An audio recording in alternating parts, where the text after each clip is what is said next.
ہم سب حسینی ہیں، ہم اپنے آپ کو حسینی کہلواتے ہیں، تو ہمیں چاہیے کہ ہم ویسا کریں جیسا ہمارے مولا نے کہا ہے۔ اپنی مرضی سے اگر حسینی بننا ہے تو آپ کی اپنی مرضی ہے، وہ دروازہ ہے خدا حافظ، بارو بار اپنی مرضی سے حسینی بنے، اپنی مرضی سے جو چاہے بنے۔ لیکن اگر پراپرلی آپ حسینی بننا چاہتے ہیں اور اس حدود میں آ گئے ہیں جو باؤنڈری امام حسین نے کھینچی ہوئی ہے، تو خدا را ان ریکوائرمنٹس کو پورا کریں۔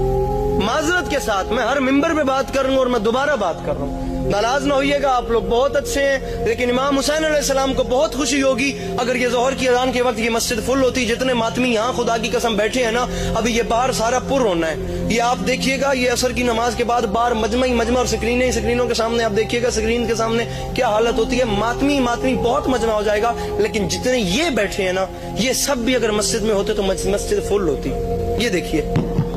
کسی اور سے میں بات نہیں کر رہا، یہ دروازے پہ دق الباب ہوتی ہے، اور ہم آپ جا کے دروازہ کھولتے ہیں اپنا، اور جا کر آپ دروازہ کھولتے ہیں، آپ سامنے دیکھتے ہیں امام زمانہ علیہ السلام کھڑے ہوتے ہیں۔ آپ کے گھر پہ دستک ہوتی ہے، آپ کے دروازے پہ دق الباب ہوتی ہے، آپ دروازہ جا کے کھولتے ہیں اور سامنے امام زمانہ علیہ السلام کھڑے ہوتے ہیں۔ پہلے تو کیا ہم اس قابل ہیں کہ امام سامنے کھڑے ہوں اور ہم نظریں اٹھا کے امام سے بات کر سکیں؟ کیا میں اس قابل ہوں کہ میں امام کے چہرے کی طرف آنکھیں اٹھا کے دیکھ سکوں؟ کیا میں اس قابل ہوں کہ مجھے میرے گھر کے باہر امام ایسے رینڈملی میں دروازہ کھولتا ہوں، سامنے میرے امام وقت کھڑے ہیں؟ سامعین، میری بات کو ہلکا نہ لیجئے گا، خدا را کسی پر یہ چیز ہو سکتی ہے، یہ کل کرتا ہوں، یہ شام کو کرتا ہوں، یہ پرسوں کروں گا، یہ کام کر کے پھر اپنے اس روٹین کو سنبھالتا ہوں۔ معذرت کے ساتھ قبرستان ایسے لوگوں سے بھرے پڑے ہیں جنہوں نے کل صبح سے نماز شروع کرنی تھی۔ ناراض نہ ہوئیے گا، یہ حقیقتیں ہیں۔ آپ کا پرسنل اوپینین چینج ہونے سے حقیقتیں تبدیل نہیں ہوتی ہیں، حقیقت رہتی ہے، چاہے کوئی اسے مانے چاہے کوئی اسے نہ مانے۔ کیا میں اس قابل ہوں کہ مجھے دیکھ کے امام علیہ السلام مسکرا دیں؟ مثال کے طور پہ اگر امام علیہ السلام صرف اتنا فرما دیں، آپ دروازہ کھولیں، باہر امام علیہ السلام کھڑے ہوں، اور امام علیہ السلام صرف اتنا فرما دیں، تو میرا عزادار ہے، مجھے اپنے گھر میں لے چل، مجھے ذرا وہ مصلی دکھا جس پہ بیٹھ کے تو گڑ گڑا کے مجھے پکارتا ہے۔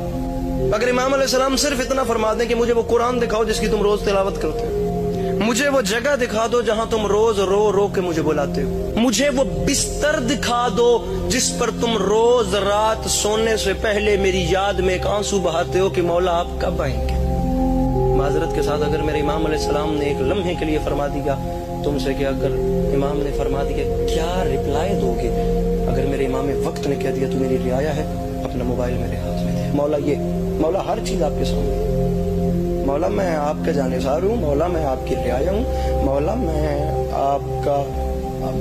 مومن ہوں، چاہنے والا ہوں، اور مولا یہ میرا موبائل ہے، جو دل میں ہے وہ زبان پہ ہے، میں جتنا آپ کو بلاتا ہوں ہر چیز میرے آپ کے سامنے اوپن ہے۔ کیا کریں گے اگر میرے امام نے صرف اتنا فرما دیا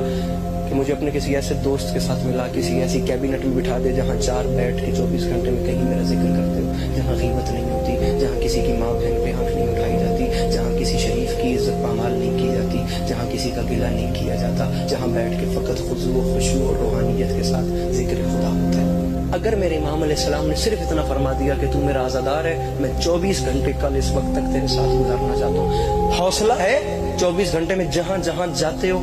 جیسے جاتے ہو، جو کرتے ہو، امام زمانہ کو 24 گھنٹے اپنے ساتھ رکھ سکو؟ معذرت کے ساتھ پھر کہہ رہا ہوں، ذاتی اوپینین چینج ہونے سے حقیقتیں تبدیل نہیں ہوتی ہیں۔ میرے امام کے خون رونے کی 2 وجوہات ہیں، ایک وجہ اپنی جدہ کا برقع، دوسری وجہ اپنے چاہنے والوں کی لعنت۔ اچھا نہیں لگتا، خدا کی قسم اچھا نہیں لگتا میرے امام علیہ السلام کے پاس اگر یہ فہرست جائے کہ دن کو بندہ بیٹھ کے روتا رہا ہے اور رات کو سونے سے پہلے وہ گانے سن رہا تھا، دن کو آپ کے ذکر میں بیٹھ کے رو رہا تھا اور شام کو راستے میں جاتے وقت اس نے کسی غیر محرم، کسی کی ماں، کسی کی بہن، کسی کی بیٹی پر اپنی نظر اٹھا کے دیکھا۔ اچھا نہیں لگتا میرے امام علیہ السلام تک اگر یہ رپورٹ جائے کہ بندہ دن کو مجلس سن رہا تھا، اٹھ کے اس نے شرابی سے ہاتھ ملایا۔ تو معذرت کے ساتھ ان حقیقتوں کو تسلیم کیجیے، مولا ہمیں ویسا بننے کی توفیق دیں جیسا وہ چاہتے ہیں۔